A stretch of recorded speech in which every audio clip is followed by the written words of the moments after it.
Hello everybody, my name is of course Bright Rose, and welcome back to Minecraft. Although, I'm not on the RelaxCraft server at the moment, I am on the VintageSky server, the Skyblock server of the one, the only Vintage Beef of Hermitcraft. So, why am I here? How did I end up here? Well, that all starts off because my dear partner Danny played on the VintageSky server in the last season, and a new season has relatively just started, and they thought that it might be interesting if I wanted to come along and play as well. And I have been having an awful lot of fun on here. Now, there is myself, Danny, and Miss Annie on this server from the RelaxCraft server, and we have been running around and just messing about and doing our own little things. But there is so much to do on this server. Yes, it is Skyblock. Yes, I am currently technically floating in a limited area on the sky. As you can see, the world border is here. It's currently set to 50 by 50, although I do plan on upgrading that to 100 by 100 at some point. But this is my current island. And why, you might ask, have I not made any videos about this yet, considering I've been on this server a couple of weeks now? Well, let's get that out of the way first. The issue is not that I have had no idea of exactly what it is I want to do or what it is I want to build. Frankly, I've had 1,000 ideas of what it is I want to do and what I want to build, and because I'm an indecisive little idiot, I haven't been able to fixate on one of them. But finally, I have come up with the idea that I want to work on. And I'm not going to spoil that straight away, but it is going to be different from what I'm doing on RelaxCraft, so, you know, we're going to have a bit of variety. But let's have a quick look around this island. I'll show you the various little things that we've got going here and there, and then we'll go and have a look at some of the other things that you can do on VintageSky. But first, we need to jump down here to where all of my farms are. Well, I say all of my farms. These are just the crop ones, and minus a few other ones here and there. But currently, everything is spread out all over the place. And, well, I need to resolve that, which is why everything is currently sort of being consolidated down to its own little areas, like all of these farms down here. Now, one of the things about the VintageSky server is we have things like this. In this case, a crop hopper. This one is very specifically catering to carrots. So when I mine these carrots, that carrot goes straight into this hopper and into this chest, and you can do this for every type of ore, tree, crop, mob drop, all of these different things. If you're a player of VintageSky, of course, you don't need me to tell you this, but this is the sort of things that you can do. And there are sort of limited resources here and there. You can't just go out and mine whatever it is you want. There are various different ways to get it, one of which being the shop. Although I can't actually open that right now because I've turned chat off, because there are quite a lot of people on this server, and I thought it'd be rude for me to be parading their names around on the internet. So at least whilst I'm making content on here, I'm going to be keeping chat off. So there may be a couple of cuts every now and again whilst I teleport myself around, because there are different commands and things like that that you can use to teleport yourself to different bits of the world, different community hubs and things like that. But we'll get to that a little bit later. Let's go up right to the top of my island, and I will show you the main area and the main thing of where Skyblock gets its name, of course. Diving up here to the very top of the island, you can see the chaotic nature of exactly what I've going on up here. We've got this little fishing pond over here that's currently got squid swimming in it. We've got where a lot of my mob spawners used to be. Chests of all different kind of things. Some ore miners here. We've got an automatic bamboo farm in the background. We've got a smelter system here. We've got my improved, much larger mining system behind us here. And we've got my little tree farm. But It all starts with what is behind me, the lucky block. And this resets every hour, and you get to mine it, you come over, hack away at it. I've got it upgraded so I can do 15 at a time, but you get yourself some nice tasty little bits of loot. And of course, because I've got chat off, the things you can't see is the various things like XP and money and sky coins, things like that, all the different ingrained currencies that I have got. But I've also got a whole load of seeds and things like that. Next, and most importantly, potentially, we have the various ore miners. Now, this is set up as, you might recognize it, a very simple cobblestone or stone generator. But on VintageSky, instead of just generating stone, it also generates various different ores that are dependable on your level and how much you've upgraded your island. And this is how you get the majority of your materials. And of course, I've got a little friendly helper here, Bob, who just slowly mines away in the background and, you know, gets me a little bit extra stuff. But as with any generator like this, you just stand here, you mine away. But again, the wonderful things that we have is we have these hoppers that suck up all of the goods that we mine into there. These are a little roughly set up. It wasn't working too great. It was just what I had going at the start. Those top two there are ore hoppers that will pick up all the drops from here and suck them and filter them down there. But what I then went and did is I built myself a much bigger, more solid redstone powered one, which I turned into a little bit of a game for myself where I can just stand up here with my full haste mining and just pop off the blocks as I go. And it's just more entertaining for me, to be honest, instead of just stood there holding down the left click button.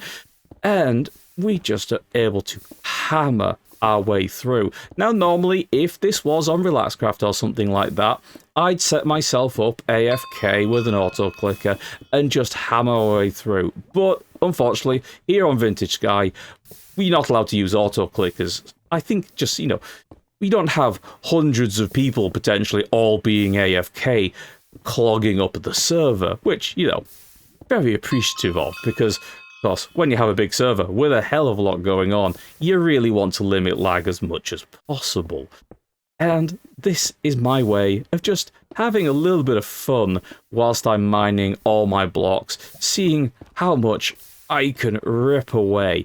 And at this point in time, as you'll be able to see by all the masteries that are popping up above, I haven't really done much mining up to this point.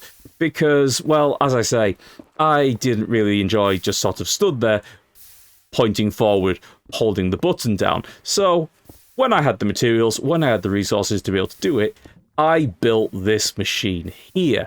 And way down below us on that circle that I originally started on, that is where I am planning on building the upgraded version of this, where I'm going to have it coming from multiple different directions into a central point where I can just stand on top and just mine everything around me as it all pushes towards the center, which again is just going to be so much more entertaining for myself.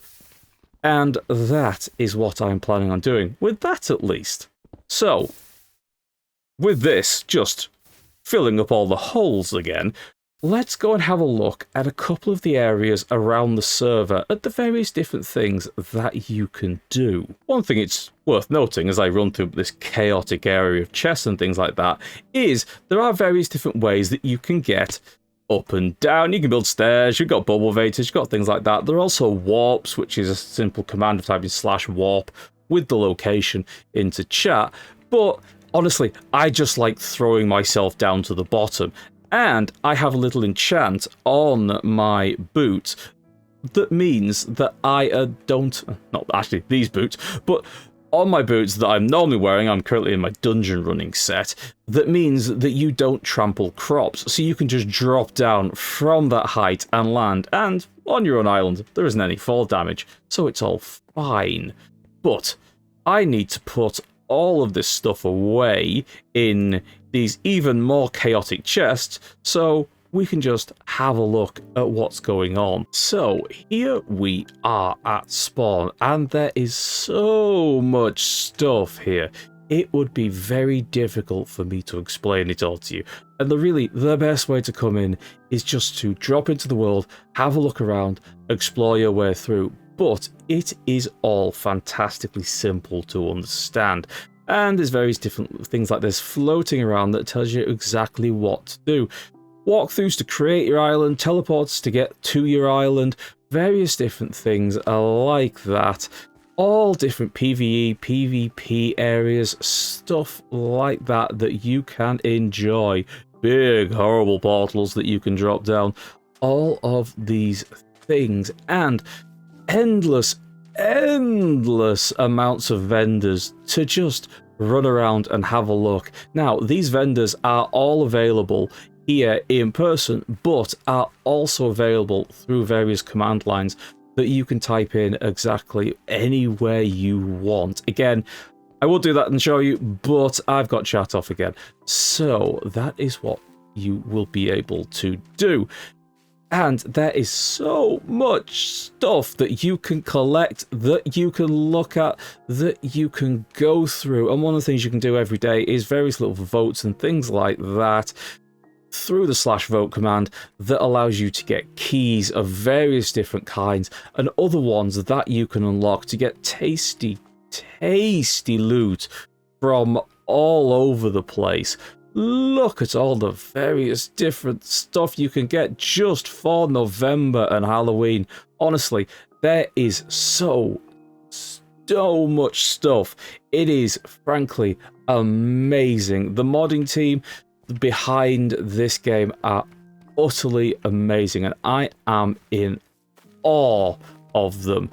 All of this stuff, all here to help you guide your way through. And of course, we have the little repair tree, so when your stuff is getting a bit worn out, you can come here, simply click that sign there, and it'll repair whatever items you are holding.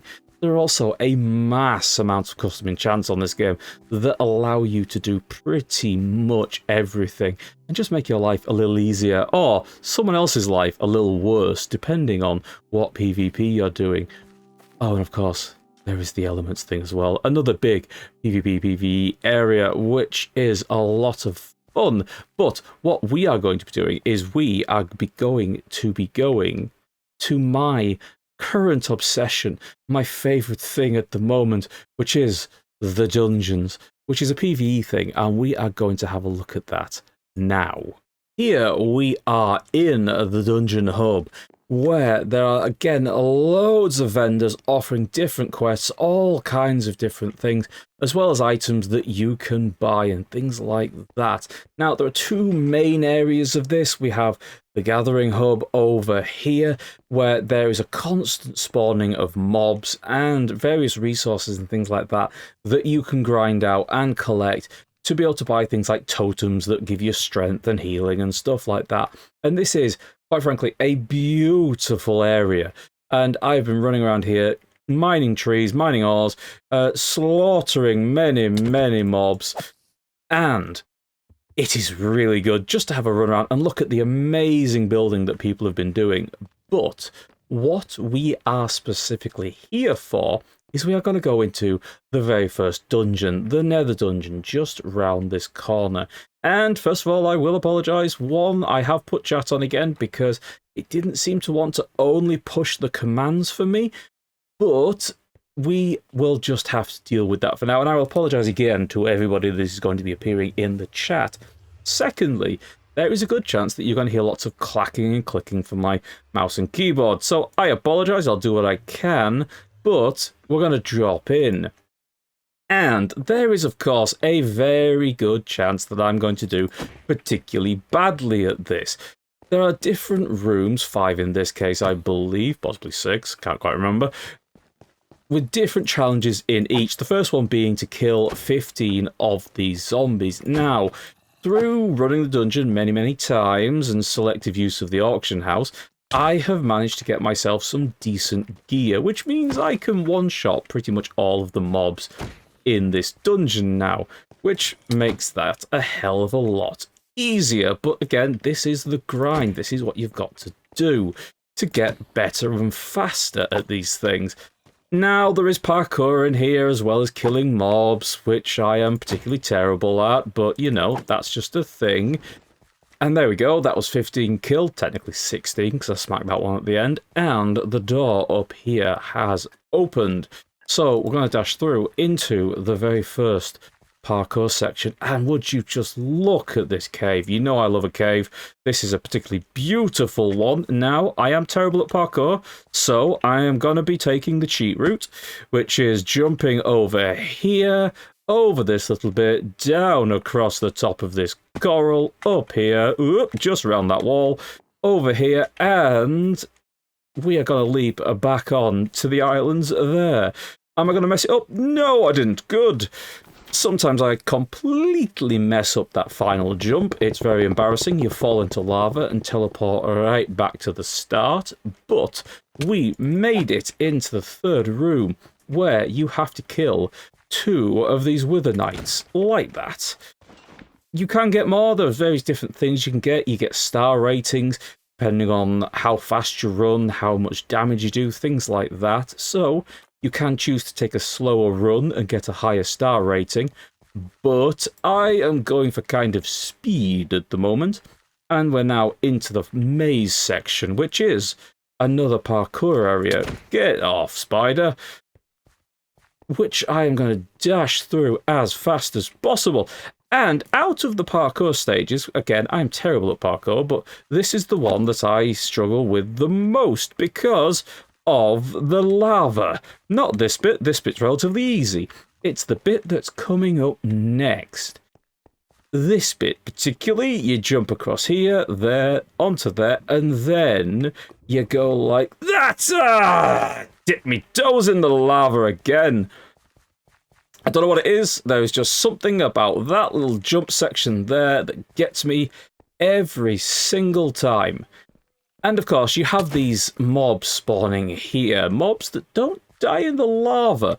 They go down to 1 hit, and if you are unlucky enough to get a skelly on the opposite side of a jump where it can potentially shoot you, well, that's gonna give you a very bad time. And I've abandoned more than one run because of that. There we go. That is what you need to do. Why couldn't I have done that the first time? Who knows? And we jump up here, and we get to the next room. Check to make sure nothing's following me as the door opens. You may notice that I'm carrying 2 swords and only using one of them. That's because these items that you get from doing these dungeons, from loot crates and things like that, have different abilities. My first one is a much more choppy, damage-dealing weapon, whereas my second one has an ability that gives me a bunch of speed. So, when I get things done, I can jump over, activate the Chaos Blade's ability, which gives me a speed boost, but get me to run around, which, you know, is quite nice. And we make it into the final room, the boss room, the Defender, where we have to take down each of these coloured pillars in order to defeat the boss. Now, this one, we hammer this one first because this is the poison one, which is doing the tick of damage to us. Then we run over to this one, the green one, which heals the boss. We'll take that out. And this is where things are going to get a little bit annoying, because now we are sat here with the boss running around with 2 final pillars currently inactive, waiting for them to activate again. And we're just going to take the boss down as much as possible in the meantime. And just smack a few silverfish whilst we're here. Now, there's a red one to my right and a blue one to my left, and we are waiting to see. It's the red one first. So we dash over here. This is the pillar that allows the boss to deal double damage. So we'll take that one down first. There we go. Dash over to this one, which should be coming active any moment. There we go. Clobber that down. Get rid of you. And we go for the boss, avoiding the silverfish. Ah, no, it's still protected by the pillars. Go on, go on. Down you go. There we are. And that is how you run that first dungeon. And again, I am obsessed with running these dungeons. They are so much fun. And yeah, I've run a few. Just a few. I'm on 79. There's 3 people ahead of me. I'm coming from them, though. I'm coming for them. I'm just going to keep on running, because I enjoy them so much. I am doing the second dungeon. Haven't gone into the third, fourth, or, well, that one's not open yet. But those yet, I will very soon. I'm just having so much fun on this game. So I will say at this point, thank you very much, everybody, for watching. There will be more from VintageSky in the future. Until then, have a good one, and I'll see you again.